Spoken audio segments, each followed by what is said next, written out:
como é que foi essa história do filme que você está produzindo aí? O nome do filme, deixa eu ver aqui qual é, porque é um nome muito É um longo. nome longo, gente. É, I Will Appear in the Middle of Your Dream.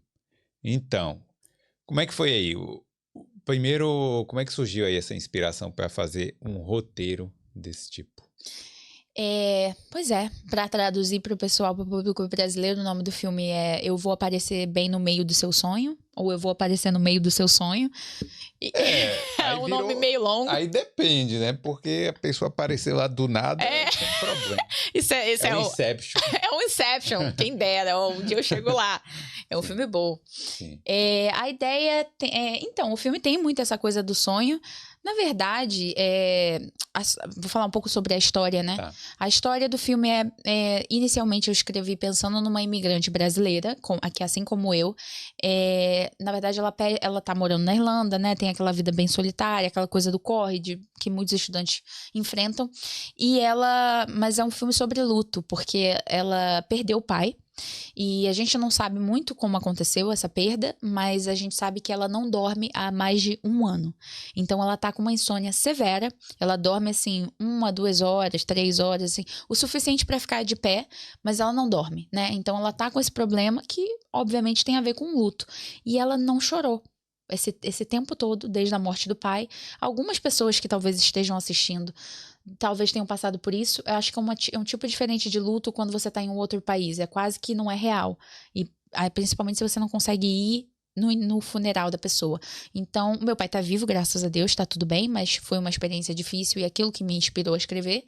E se eu tivesse aqui já na Irlanda e isso tivesse acontecido, graças a Deus eu tava lá e deu tudo certo. Tipo, você usou uma parte da sua história como inspiração também. É sempre um pedacinho da gente, né? Acho que você tá aqui no Boulder, é sempre um pedaço de você também, né? Sim. O que você deixa, o que você compartilha quando você tá produzindo conteúdo. E aí, não tem jeito. E aí é sobre... Ela tá com insônia e é uma história meio louca, gente. A gente chama esse gênero de... Então é um pouco de drama, tem um pouquinho de comédia, alguns momentos engraçados, mas eu chamo esse gênero de realismo mágico, que é uma coisa muito latino-americana. Que a história do realismo mágico, se vocês derem um Google aí no chat, é uma história que é latino-americana, é um movimento literário que começa ali, que não é o surrealismo. Surrealismo é aquela coisa do sonho, né? Salvador Dalí ali... Sim. Psicanálise, mas você pensa no realismo mágico, é sempre uma coisa que é real, só que algo estranho ou algo mágico acontece. Então é sempre uma história que representa a vida cotidiana, e aí tem uma pequena ruptura na rotina. E aí pode ser algo mágico, pode ser algo estranho, pode ser algo, né? São elementos. E eu acho que isso é muito interessante. Eu não gosto muito de ficar tão fantasiosa. Eu acho que é legal quando você dá um pouquinho, assim, você joga umas pitadas, assim, de mágica, né, dentro da história. Então, o que acontece com ela? Ela é essa pessoa que não tá sofrendo luto, porque ela não chorou, ela não sentiu isso verdadeiramente. E aí, um belo dia... Vai contar o filme, Eu não vou contar o filme todo. Enfim, gente, eu não vou contar o filme todo, porque senão a gente vai ficar 2 horas aqui e vocês têm que assistir. Mas basicamente é uma história sobre comida também e paladar, porque ela vai para uma loja de ramen, né? Sabe o ramen é aquele prato tipo japonês? Uma sopa japonesa com macarrão. Vamos botar assim. Vou explicar de uma forma bem comum. Uma sopa japonesa com macarrão. É basicamente isso. A gente consegue fazer em casa com miojo também. Eu gosto muito do... Vai ficar igual, Não vai ficar igual. Porque tem um ovinho cozido lá que eu jogo Tem um também. ovinho chique ali. Pô, tá me dando fome. Tem um... Vamos patrocinar, vamos pedir um patrocínio aqui.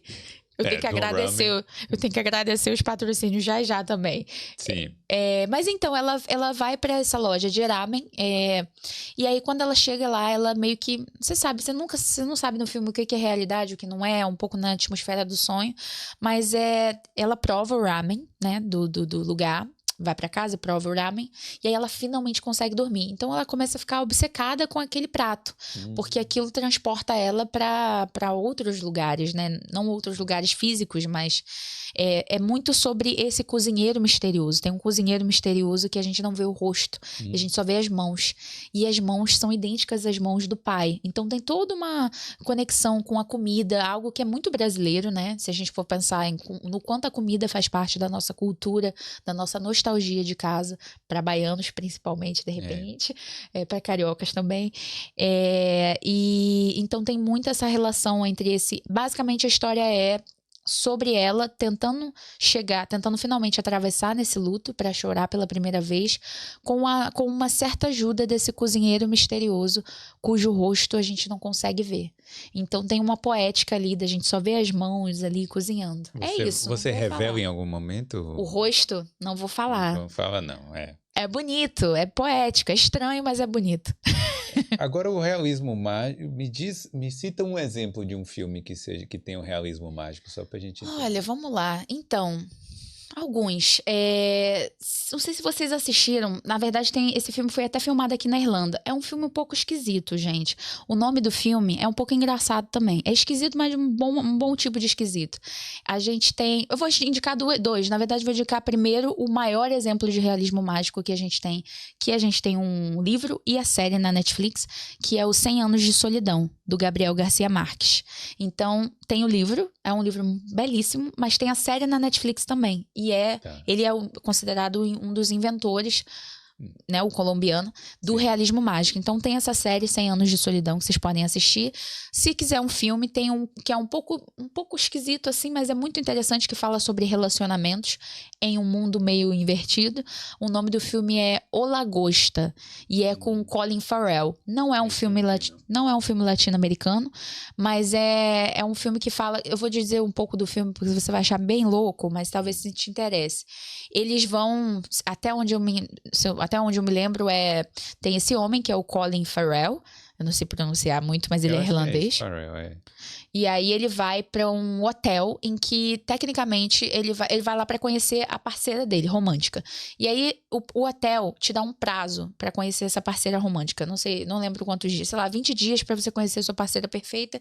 Se você não conhecer sua parceira perfeita, você vai ser transformado em um animal.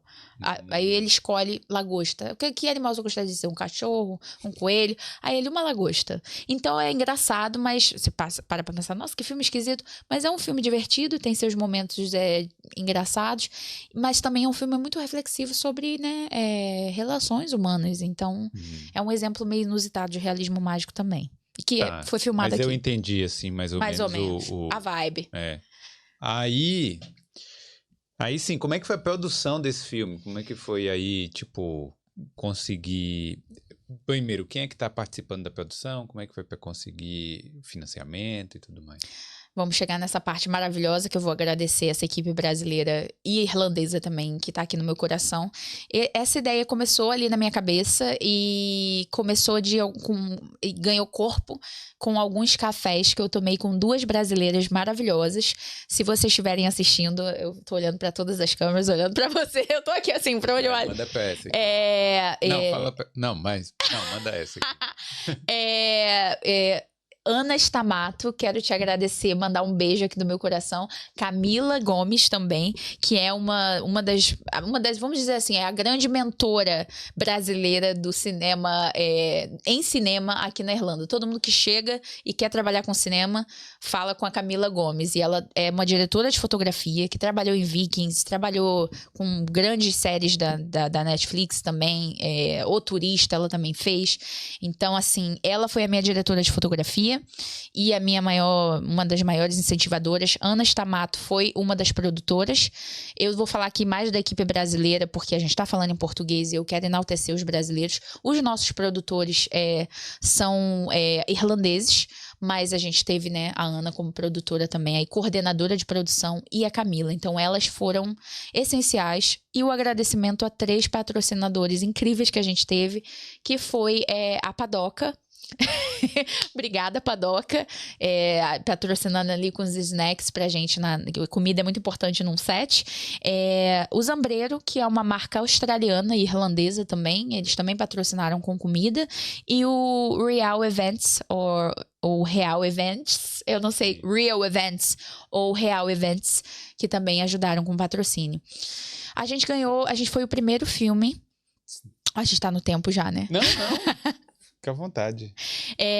Tava olhando aqui pra ver se tinha alguma coisa. Sim. E aí começou. Esse filme não teria essa força. Eu não teria tido essa força pra dirigir também. Eu já dirigi filmes antes, né? Já tive outras produções. Mas essa foi a minha primeira produção profissional com financiamento. Então, todo mundo que tava ali assim, principalmente na Irlanda, uma coisa que você falou. Você falou, na Irlanda você tem a capacidade um pouco maior de você entrar em contato com pessoas. Tinham pessoas ali na equipe que literalmente trabalharam em séries da Netflix, como eu tava falando, outros filmes internacionais. Então, na equipe de câmera ali, só pessoas incríveis, como a Camila, por exemplo, né? Então, todo mundo ali era altamente profissional, já tem uma longa trajetória com cinema. Então, eu tava aprendendo muito com eles também. Teve muito respeito no set. E eu acho que tem uma coisa muito importante para falar nesse podcast, e que isso seja uma nova onda, que isso seja o começo de algo que seja realmente só o começo. Nós fomos o primeiro filme brasileiro a ser financiado por esse edital. Foi a primeira equipe brasileira. Não é a equipe toda brasileira. A gente teve uma equipe mesclada, claro. Então, teve muito irlandês. Foi uma mistura linda. Mas roteirista, diretora? Roteirista, eu. E diretora, eu, brasileira. Produtora brasileira, Ana. Diretora de fotografia. Então, né, mulheres brasileiras no comando. E a diretora de fotografia, Camila Gomes. Como é que foi essa coisa do... E diretoras de arte brasileiras. Como é que foi a questão do edital? Tipo, como é que surgiu essa oportunidade aí do financiamento e tudo mais? Então, esse, para quem tiver interessado, esse foi um edital que foi uma competição de roteiro de Dan Leary. Eu sou apaixonada por Dan Leary, então... Uma cidade, para quem não conhece aqui... É a cidade de veraneio. É uma cidade de praia, pra quem é carioca. De praia.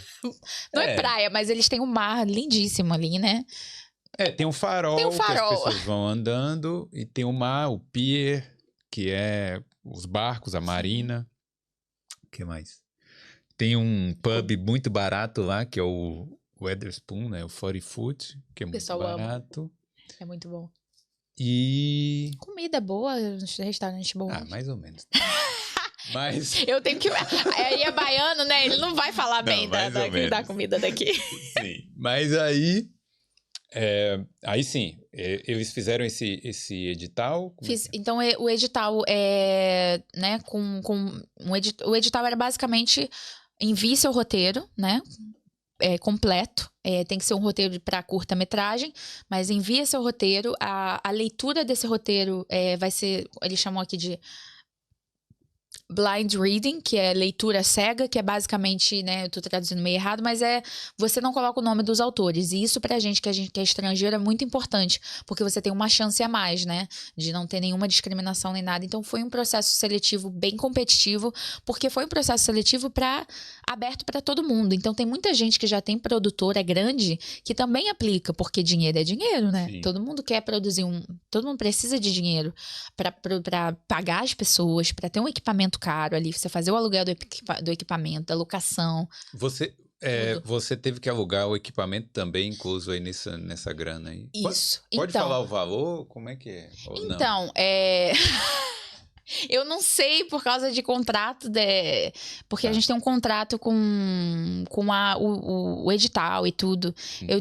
Por isso que eu queria que a minha produtora estivesse aqui, Ana. Não, mas tá bom. Mas aí você tem que, no valor que eles estipulam, vocês têm que pagar todo mundo, tem que financiar, pô. Isso, tem que financiar tudo. Só que, como eu falei pra você, tem a parte boa da gente ter conseguido patrocinadores. Então, teve muito patrocínio, muito auxílio.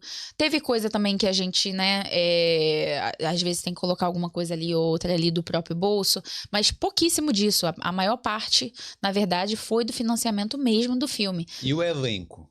O elenco a gente pagou. O elenco é pago. Porque aqui na Irlanda tem tuas questões de voluntários, né? Atores iniciantes e Isso, tal. que queiram Mas então, participar. Mas todo mundo paga o elenco. é bom. Todo mundo alimentado e Todo pago, mundo tá ótimo. alimentado e pago, tá, gente? É, maravilha, então. Então. É. Deu. Claro, é um valor. É um bom valor, gente, para um curta-metragem. Para quem não. Para quem geralmente faz curta-metragem sem nada, foi um valor bem bom. A gente conseguiu fazer render, sabe? E vocês tiveram que fazer externas lá em Delirium? Isso, inclusive tem uma história muito boa. A gente filmou em 3 dias. Mais uma vez, né? Mandando um beijo aí para o maquiador Thiago, brasileiro também, incrível. Minha diretora de arte, Filipa, ela vai me matar, Fibs. Filipa. O nome Mas é é português. brasileira. O pai é português. Mas é brasileira, carioca. É. Fibs. Tem Filipa no Brasil. Aline, É a Aline, única. não tem Filipa, ela é portuguesa. Você sabia na hora, né? Ela vai me o matar. nome, pelo O pai nome. é português e a É. mãe brasileira. Mas nasceu no Rio. E a gente teve a Amanda também, enfim, várias outras brasileiras.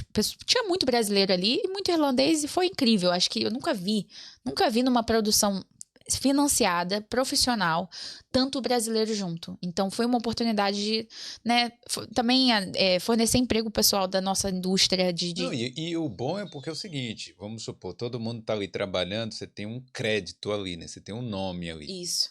Aí já tem próxima oportunidade, não vai ser você só que vai ter uma próxima oportunidade, vai ter 4, 5 brasileiros ali que já vão conseguir oportunidades em outras séries, outros filmes. Sim. É um Então puxando o outro. vai ramificar para várias áreas. Vai Né? ramificar. Tomara. Não, vai sim, se Deus quiser.